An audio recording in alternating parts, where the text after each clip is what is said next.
Atos, capítulo 21. Depois de uma despedida emocionada, seguimos caminho. Rumamos para Cós e no dia seguinte alcançamos Rhodes e depois Pátara. Ali encontramos um navio que ia para a Fenícia, embarcamos e começamos a navegar. Chipre estava à nossa esquerda, mas logo não podia mais ser vista, pois mantivemos o curso para a Síria e finalmente atracamos no porto de Tiro. Enquanto a carga era desembarcada, procuramos os discípulos que viviam na cidade e ficamos com eles 7 dias. A mensagem deles para Paulo, baseada numa percepção concedida pelo Espírito, foi: não vá a Jerusalém. Quando nosso tempo acabou, eles nos escoltaram até as docas. Vieram todos, homens, mulheres, crianças. Foi uma grande festa de despedida.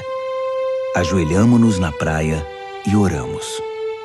Então, após outra rodada de despedidas, subimos a bordo, enquanto eles voltavam para casa. Uma rápida jornada de Tiro a Ptolemaida completou a viagem. Saudamos nossos amigos cristãos ali e ficamos com eles um dia. De manhã fomos para Cesareia e ficamos com Filipe, o evangelista, um dos 7. Filipe tinha 4 filhas que eram virgens e profetizavam. A visita durou vários dias e um profeta da Judéia chamado Ágabo veio nos ver. Ele encaminhou-se diretamente para Paulo, pegou o cinto dele e, num gesto dramático, amarrou-se mãos e pés e disse: "Isto é o que o Espírito Santo diz. Os Deus de Jerusalém irão prender o homem a quem este cinto pertence desta maneira e vão entregá-lo a pagãos muito maus." Quando ouvimos isso, todos nós imploramos a Paulo que deixasse de ser teimoso e desistisse da viagem a Jerusalém. Mas ele foi irredutível. "Por que tudo isso? Por que todo esse drama, tornando as coisas ainda mais difíceis para mim? Vocês não entendem. A questão não é o que vão fazer a mim em Jerusalém, se vão me prender ou me matar, mas o que o Senhor Jesus irá fazer por meio da minha obediência. Não conseguem ver isso?" Percebendo que era inútil insistir, desistimos. "Está nas mãos de Deus. Senhor, seja feita a tua vontade." Isso aconteceu pouco antes de pegarmos a bagagem para ir a Jerusalém. Alguns dos discípulos de Cesareia foram conosco e nos levaram à casa de Minason, que nos recebeu calorosamente como hóspedes.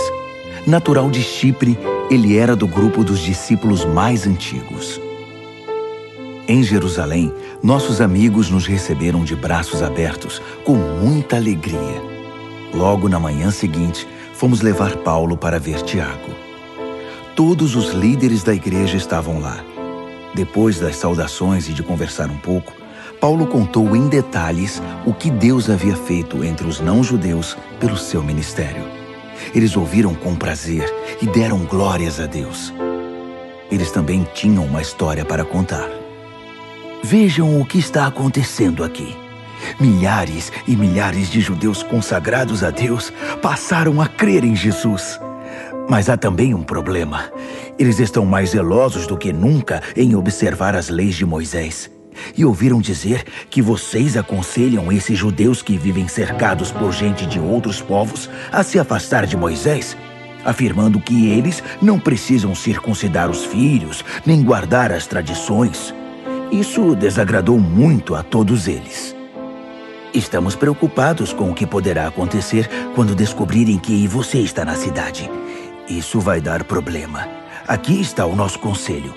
4 homens de nosso grupo fizeram um voto que envolve purificações rituais, mas não tem dinheiro para pagar as despesas. Junte-se a esses homens em seus votos e pague as despesas deles.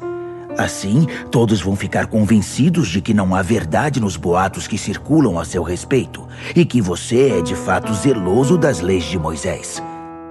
Ao fazer esse pedido, não estamos voltando atrás no acordo sobre os não-judeus convertidos. Tudo que escrevemos naquela carta está de pé.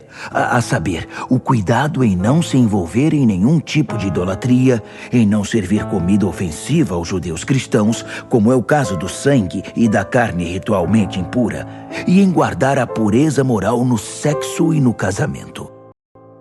Paulo concordou. Juntou-se àqueles homens em seus votos e pagou as despesas deles. No dia seguinte, foi ao templo oficializar o voto e ficou ali, até que os sacrifícios adequados foram oferecidos e o tempo fosse cumprido. Quando os 7 dias de purificação estavam para se completar, alguns judeus de Éfeso reconheceram Paulo no templo. Imediatamente, puseram o lugar de cabeça para baixo. Agarraram Paulo e começaram a gritar a plenos pulmões: Socorro! Israelitas, ajudem! Este é o homem que está viajando pelo mundo inteiro, dizendo mentiras contra nós, contra nossa religião e contra este lugar. Ele trouxe gregos aqui e contaminou este lugar santo! Eles tinham visto Trófimo, o grego de Éfeso, caminhando com Paulo na cidade, e logo concluíram que o apóstolo o levara ao templo. Logo a cidade inteira estava alvoroçada. Gente de toda parte corria para o templo a fim de saber o que estava acontecendo. Os judeus arrastaram Paulo para fora e trancaram as portas do templo de modo que ele não pudesse entrar no santuário outra vez. Tentavam matá-lo quando notícia chegou ao comandante da guarda. Motim! A cidade inteira está polvorosa! Ele agiu rápido. Os soldados e oficiais correram para o lugar imediatamente. Assim que a multidão viu o comandante e seus soldados, pararam de agredir o apóstolo. O capitão prendeu Paulo, ordenou que ele fosse algemado e depois perguntou quem era e o que tinha feito. Tudo o que ele conseguiu da multidão foi uma gritaria ensurdecedora. Era impossível entender o que diziam. Por isso, decidiu levar Paulo para a fortaleza. Mas ao chegar às escadarias do templo, a multidão se tornou tão violenta que os soldados tiveram de carregar o prisioneiro. Enquanto o transportavam, a multidão ia atrás dele gritando: Mata! Mata! Quando chegaram às escadas, antes de entrar, Paulo disse ao capitão: Posso falar uma coisa? Ele respondeu: Eu não sabia que você falava grego.